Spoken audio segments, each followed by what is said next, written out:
সুপ্রিয় দর্শক মণ্ডলী, এই মিলনায়তনে এবং এই মিলনায়তনের বাইরে যেখানে বসে আছেন সবাইকে জানাই সাদর সম্ভাষণ। আজকে আমাদের প্রধান অতিথি নর্থ সাউথ ইউনিভার্সিটির মেধাবী ছাত্র সৈয়দ মাহিনুদ্দিন চৌধুরী। তিনি অনেক বিষয়ে অনেক এক্সপার্ট। আজকে ওনাকে আমরা আমাদের টক শোতে নিয়ে এসেছি, বিশেষ পডকাস্টে নিয়ে এসেছি একটা বিশেষ কারণে। কারণ আমাদের বাংলাদেশে আনএমপ্লয়মেন্ট, বেকারত্ব সমস্যা অনেক প্রধান আকার ধারণ করেছে। এটা আমরা জানি কেন আমাদের বেকারত্ব সমস্যা, কারণ আমাদের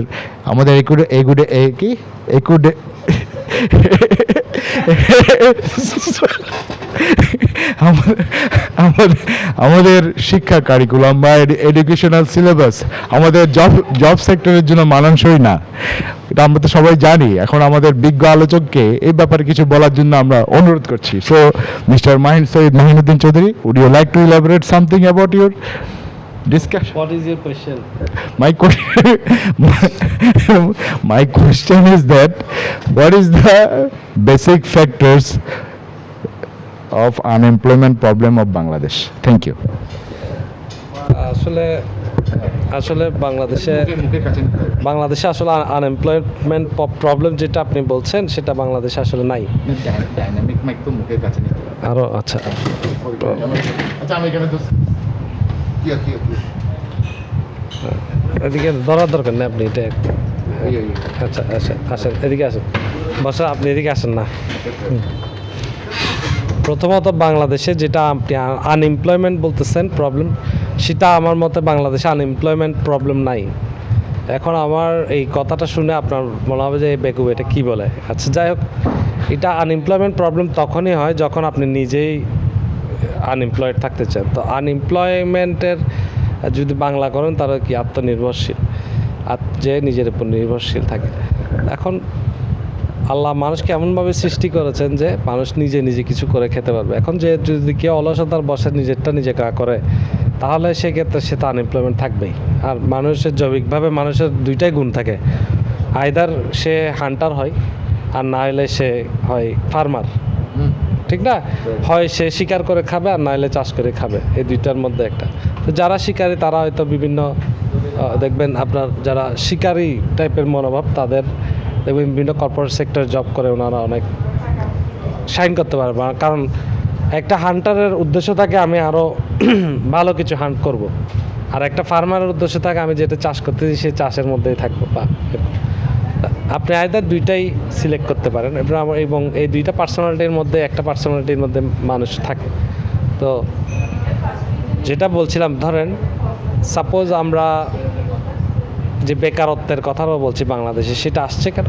কারণ আমরা নিজেরাই নিজেদের বেকারত্ব ঘোচানোর জন্য আগাই না। এখন ধরুন অনেক মিডিয়াম আছে মানুষের টাকা কামানোর। এই সোশ্যালাইজেশনের যুগে, ডিজিটালাইজেশনের যুগে আমাদের অনেক মাধ্যম আছে, যেমন ধরেন ফেসবুক, ইউটিউবিং অনেকেই করে। আর যারা এই ফেসবুক, ইউটিউবিং এগুলো করতে পারছে না, তাদের ক্ষেত্রে কি হয়, বা তাদের ক্ষেত্রে যারা জব করে তারা আফসোস করে আমার কেন জব নেই বা আমার কেন একটা বিজনেস নেই। বাট তারা নিজেদেরকে একটা বিজনেসের প্রোডাক্ট হিসেবে ক্রিয়েট করতে পারে, যে আমি আমার নিজের মেধাকে ইউজ করে বা আমার নিজের শ্রম দিয়ে, আমার নিজের আইডিয়া দিয়ে একটা জিনিস উদ্ভাবন করব, এবং সেটার মাধ্যমে আয় করার যে পদ্ধতিটা, এটা আজকাল নতুন।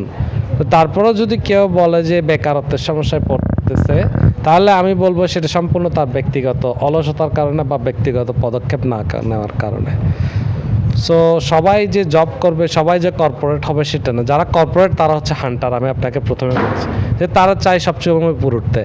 হান্টারের বিহেভিয়ার কি, আমি আজকে মাছ দিয়ে ভাত খাইছি, কালকে আমি গরুর মাংস দিয়ে ভাত খাবো, এর পরের দিন আমি এর থেকে ভালো জিনিসটা অর্জন করবো। তো এটা এই গুণটা আপনার থাকে কর্পোরেট সেক্টরে যারা জব করে ওদের মধ্যে। ওরা চায় যে উত্তরোত্তর ওদের ক্যারিয়ার যাতে গ্রোথ হোক।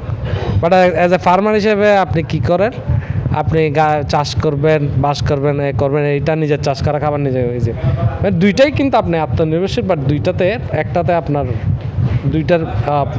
দুইটার মধ্যে দুইভাবে আপনার যে ইনকাম সোর্সটা আছে ওটা দুইভাবে নিহিত, ঠিক না? আপনি ওইটা করেও আপনার সংসার চালাতে পারবেন, আপনি নিজেকে চালাতে পারবেন। আবার হান্টার করলেও আপনি নিজেরটা করতে পারবেন। তো এক একজন এক এক পার্সোনালিটি নিয়ে বর্ন করে এবং তা আমার মতে তারা সেই নিজের পার্সোনালিটিটাকে আগে বোঝা দরকার।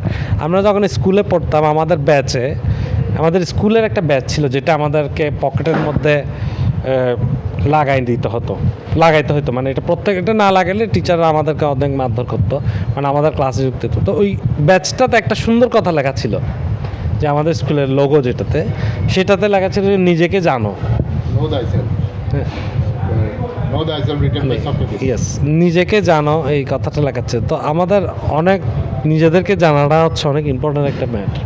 আপনি যদি নিজেকে জানেন আমি কী ভালোবাসি, আমার কোনটাতে আমার স্কিল আছে, কোনটা আমি ভালো করতে পারবো, বা কোন লাইনে গেলে আমি এই আমার বিজনেস বলেন, জবে বলেন, আমি যেভাবে হোক আমি নিজেকে ফ্লারিশ করতে পারবো, সেই জায়গাটাকে আমাদের আইডেন্টিফাই করে সেটার উপর আমাদের ফোকাস করে এবং ওইটাতে ক্যারিয়ার গ্রোথ করা বা ওইটাতে আমাদের ফিউচার সেট করার মতো বিষয়গুলো আসে আর কি, ওগুলো করা উচিত। Thank you.